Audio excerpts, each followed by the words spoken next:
Bonsoir à tous, merci d'être avec nous, j'espère que vous avez bien profité de cette dernière journée de grande douceur puisque le temps va se dégrader dès demain sur l'ensemble du pays et la baisse des températures sera très nette au nord de la Loire. Par ailleurs, une vigilance de niveau jaune, niveau 3 sur 5 donc, est lancée sur 12 départements du sud-est en raison de fortes pluies à caractère orageux qui sont attendues ce vendredi entre le Languedoc et la Provence en passant par la Côte d'Azur et le sud de la région Rhône-Alpes. On attend entre 30 et 50 mm de précipitations en moyenne. Ponctuellement un peu plus, il faudra donc être prudent. Voyons voir ensemble les prévisions pour demain matin avec donc ces fortes pluies que nous allons retrouver sur les régions du quart sud-est, pluies soutenues et régulières, particulièrement entre le Languedoc et la Côte d'Azur où elles pourront s'accompagner de coups de tonnerre et de rafales de vent de secteur sud-est sensibles. En marge, beaucoup de nuages des Pyrénées jusqu'à la Bourgogne mais des pluies faibles et éparses.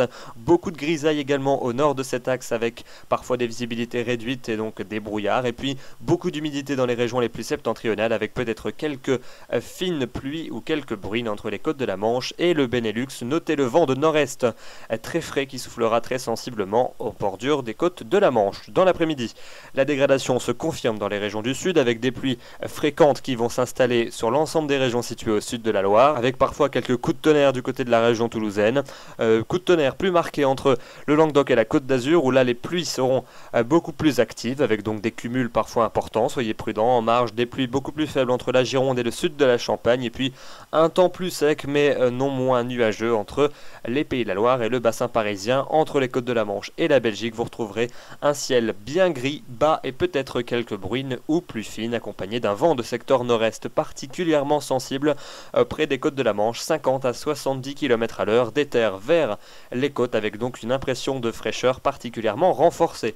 Les températures, elles sont donc en baisse pour cette journée de vendredi. On ne sentira pas encore vraiment cette baisse demain matin avec des valeurs comprises entre 6 degrés dans les Ardennes et 16 degrés aux abords de la Méditerranée. On aura 10 dans la capitale ou encore 12 à Lyon. Mais regardez, dans l'après-midi, la baisse des températures va cette fois-ci s'affirmer sur l'ensemble des régions situées au nord de la Loire. Elle sera particulièrement sensible dans le tiers nord avec à peine 6 à 7 degrés sur les régions de l'extrême nord et du Benelux au plus chaud de l'après-midi. Si bien que nous aurons des valeurs plus dignes d'un mois de décembre que d'une fin octobre.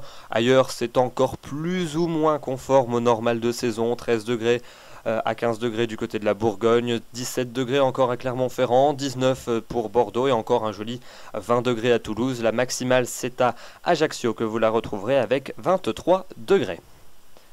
La tendance avec la journée de samedi, nous retrouverons notre dégradation qui sera axée des Pyrénées jusqu'aux régions de la façade est. On retrouvera deux zones de précipitation, la première au pied des Pyrénées, la seconde dans les régions du centre-est et sur la Suisse. Ces précipitations qui tomberont sous des températures particulièrement basses pour la saison. En conséquence, la neige va s'abaisser jusqu'à très basse altitude. Il neigera dès les premiers reliefs sur les régions de l'Est avec, regardez, 300 mètres à peine sur les Vosges, 400 mètres sur le Jura, 600 mètres sur les Alpes et sur le Massif central et 900 mètres sur les Pyrénées.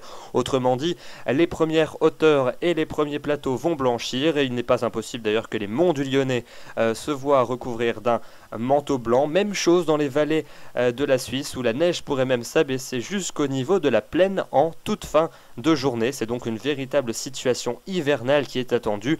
Sur la Corse, des averses et des orages. Un vent de secteur nord particulièrement sensible, c'est le Mistral là qui soufflera sur la vallée du Rhône, 70 à 90 km à l'heure. Un renforcement en fin de journée et en nuit suivante avec probablement des rafales qui excéderont les 100 km à l'heure sur ces secteurs. Et puis dans les régions du nord, plus de soleil avec un temps plus sec, avec peut-être quelques ondées tout de même entre la Normandie et la mer du Nord. Notez ce vent de secteur nord à nord-est piquant, que vous ayez le soleil ou non, et qui renforcera l'impression de froid, d'autant plus que les températures plongeront à des valeurs presque abyssales pour la saison. 8 degrés en moyenne au nord pour les températures maximales, 10 degrés dans les régions du sud.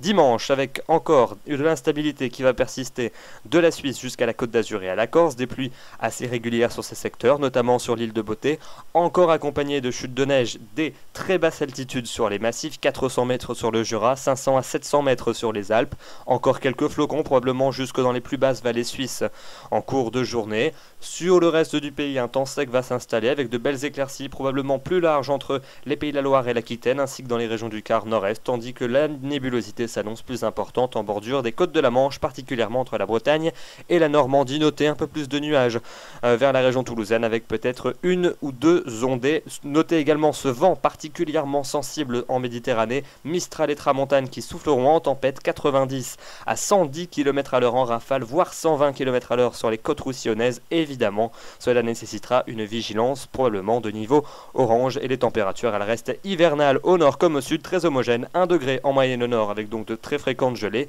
et 9 degrés en moyenne pour les régions du nord et du sud l'après-midi. La semaine prochaine avec une bonne fiabilité déjà pour les journées de lundi et de mardi. Lundi un temps calme et ensoleillé sur la plupart des régions, particulièrement sur les 2 tiers sud avec peut-être encore quelques résidus d'instabilité pouvant apporter quelques ondées sur la Corse et puis un peu plus de nuages en bordure des côtes de la Manche avec peut-être quelques pluies sur les côtes de ces dernières. Les températures resteront très fraîches avec de très nombreuses gelées matinales au lever du jour et les températures maximales grappiront 1 à 2 degrés par rapport à la veille. Mardi, on conserve ce temps généreusement ensoleillé sur la plupart des régions, même si le ciel va se voiler dans les régions du sud, avec peut-être l'arrivée de quelques pluies en fin de journée entre les Pyrénées et la Méditerranée, quelques pluies également sur les régions les plus septentrionales, et des températures qui restent plus ou moins stationnaires, avec des gelées assez fréquentes dans les régions de l'Est au lever du jour, et des températures maximales encore un peu justes pour la saison. Enfin, terminons avec les journées de mercredi et de jeudi. Mercredi, un temps calme et ensoleillé sur la plupart de nos régions, un peu plus de nuages sur les Alpes et sur la Méditerranée, ainsi qu'en bordure des côtes de la Manche, où là, on attend l'arrivée d'une perturbation plus active en fin de journée sur la pointe bretonne, avec des températures qui grappiront encore 1 ou 2 degrés ça et là, mais encore de nombreuses gelées matinales. Et puis jeudi, l'installation probable d'un temps beaucoup plus perturbé avec la mise en place de vents de secteur ouest, donc un rail atlantique avec probablement la première d'une série de perturbations qui va circuler entre les Pays de la Loire et les régions septentrionales, avec des pluies soutenues. Partout ailleurs, le ciel va se couvrir, peut-être des pluies remontant également sur la Méditerranée, et des températures qui retrouveront les normales de saison dans un flux de secteur ouest qui sera finalement d'influence océanique et donc un peu plus douce.